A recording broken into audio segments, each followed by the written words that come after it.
way back there. How do you guys deal with either writer's block or when you've written something, you look back at it the next day, week, whatever, you realize, I hate this? I don't believe in writer's block. I think if you have writer's block, and I didn't invent this notion, I don't know where I picked it up along the way, but if you have writer's block, it means that you made a left in your story where you should have made a right somewhere, and you worked yourself into a corner, and so now you can't go any further. So what you have to do is you have to kind of go back and see why can't I write? Like, what's the problem? I created a problem for myself that I can't solve, and now I think it's writer's block. Unless it's like you have some your dog got in a car accident or something, and you can't write because you're not in an emotional state to write. That's different. But if creatively, you can just go back and say, what steps, where did I misstep? And I think if you're able to do that, then you can solve your writer's block. And if you have a bad day and you write something crappy, write it over again. And you're a writer. Yeah. You just say, okay, why is it crappy? There's a great book. I would recommend to anybody who wants to write. There's a tons of books on screenwriting which have some really interesting and useful information on structure, 3-act structure, story structure, characters. One of them is Save the Cat. It's a very okay. You get a little pretentious here. It's a good primer for people because it has like a 15-point map to writing a 3-act movie. Is it the end-all be-all? No, but it's a good way to start understanding story. And if you want to be pretentious, you can get Story by Robert McKee, which is like this thick and makes everything sound really daunting and important. I used to be Robert McKee's assistant, so I know that book really well, and it's really dense. Yeah. I would recommend. It's actually great on tape. Yeah, getting the audiobook. Inspiring. You can deal with the audiobook a little bit easier, I think, than the actual book. But I'm sorry. My point was that there's a book called How Not to Write a Screenplay. Okay, and the reason why I love this book so much is that there was a guy who's a reader. A reader is somebody like a gatekeeper in Hollywood whose job is to read all these scripts that come in and then weigh in on the opinion before the important people read the script. So like 95% of all scripts that come in, some low-level dude reads it and thinks it sucks, and then it dies right there. And the problem is that there's so many people writing out there, and unfortunately, like, good writers out there are much less than there are people producing material. It's just the facts, probably in all creative endeavors. But so what this guy did was he collected really bad examples of screenwriting over like however many years he was a reader, and he put them into a book. And then he makes fun of how stupid the stuff is. And so as you read it, you're like, oh, I don't want to do that because I don't want to be made fun of because that's really freaking stupid. So even when you make mistakes and you write really bad pages, you can look back and say, why are they bad? And once you figure out why they're bad, then if you can recognize how shitty you used to be, it means you've improved. I think the Coen brothers, when they get blocked, they say they take a lot of naps. My wife is also a writer, and she takes a shower. Showers, driving. She has a waterproof notepad in the shower because she'll take like a 25-minute shower, maybe an hour, 25-minute shower, and then the whole notepad is like filled in by the end of the shower. So napping, showers, driving, reading books, powering through your blocks is the only doing way to dishes. Yeah, I had a mentor tell me once that it wasn't, and he's written a ton of screenplays throughout the 60s, 70s, 80s. And he said it's not so much writer's block isn't really a thing. It's more writer's laze, as he called it, where is that what 5? Are you? What is? Yeah, I've had that glaze. I don't know what he's flashing. Is that 5 minutes? Okay. A glaze. Yeah. Yeah, it's something. Look, it can be a very painful process and experience, and so you tend to find other things to do that, well, maybe I'll just go answer these emails first because nothing's coming. And a lot of times, actually Greg Capullo described it with art, and I think it applies to writing. He says, anytime you're feeling blocked, it just means that you're not willing to compromise or do something cliched.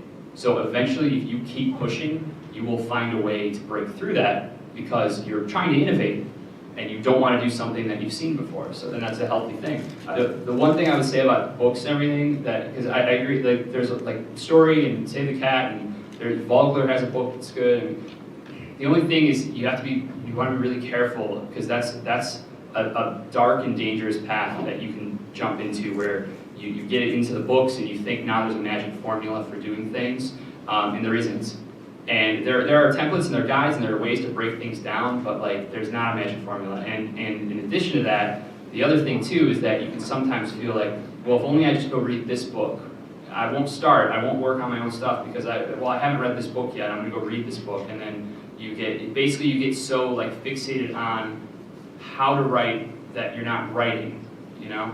And so it's just something to be aware of, and you know, you don't want to psych yourself out. I agree. I think it's different for everybody, but you also have to write. Like if people who say they're writers and then like they haven't written anything in a week, then you're not a writer. You have to want to write. Writers write. It sounds stupid, but it's true. Like if you're passionate enough, you won't let anyone stop you from doing what you want to do. And if you do, then you're not a writer and it wasn't for you, and that's okay. Find something else to be passionate about.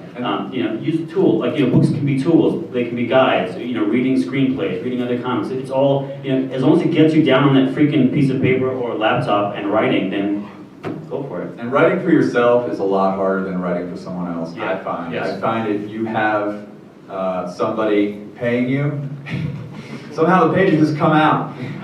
Or if you have somebody drawing you, you know, in the case of an independent book where you're not getting paid up front, you're not getting a page rate, you're just got somebody who's going to draw that page next week, you're inspired to crank it out. And I have a lot of friends, my wife is a TV writer, and you know, she doesn't write when she's not on a show. When she's on a show, she writes her ass off, but when she's not on a show, it's like, what happened to that pilot you were writing?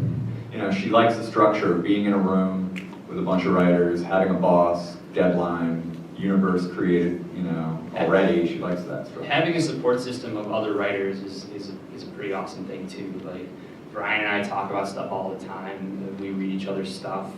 He tends to read mine faster than I read his, but it's just one of the many reasons that he has resentment against me. No, but and the other thing too that I think is useful is if you have an opportunity, getting something published, even if it's for $1, is something that is really amazing, and it's something that even if you can, I don't know how to say this, I guess a lot of times people that write or want to get into comics that I talk to, they want to go to DC, they want to go to Marvel, they want to just start at the top, right? Because why wouldn't you? But Not gonna happen. It's not going to happen, yeah. And the times it does happen for people it's a fluke. I mean, like my first book was a Captain America comic, which I know it's pot and kettle right now, but it was a total fluke. And but you did something. Like, you have to achieve something in some field that is a corollary. Like, you can be a playwright, you can be a screenwriter, you can make an awesome short film. You know, you have to do something to prove to people that you can tell a story, and that opens up the world for you, right? Don't you think? yeah, sorry. But yeah, but what I would say though is like starting small and doing something, even if it's like a 1 or 2 page thing that gets you, like, again, you're getting paid $5, but it's getting printed, like, it can be the most uplifting, inspiring feeling, and it can keep you going, you know, like, that's, like, getting your stuff out there is I don't know, would you agree with that? Like,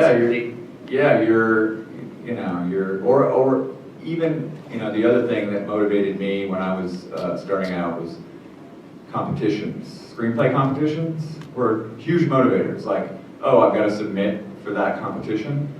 And then when you win one, you're like, oh, I can win any competition. And you start, you know, submitting to even more and more. So, setting these expectations for yourself where you've got an artist who's going to draw a page.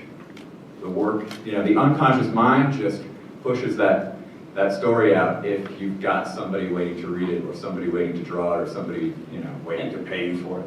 Here's a practical truth also about writers. For a comic artist, you do sample pages, people look at the pages, and when you're good enough, you will get hired, and that's the truth. There's no great comic artist that doesn't get hired, unless he's like a jerk or he can't finish work on time. But it's very easy for artists. For writers, no one's going to read your awesome fan fiction about Batman and Green Lantern. No matter how great it is, it's never going to get read. What you have to do is you have to self-publish your own books and that's your portfolio. That's what you show people. So like don't try pitching to the big 2 or the big 5 or the big 7. Although with regard to competitions, Top Cow has a competition that is for writers. I think it's the only one out there, as far as I know, where you can literally just submit a script. You don't have to have any art with it. So you might want to look at that. I think that's about it, because I think they're waving at us. So, thank you guys. Yeah, appreciate it. Bye. We're all.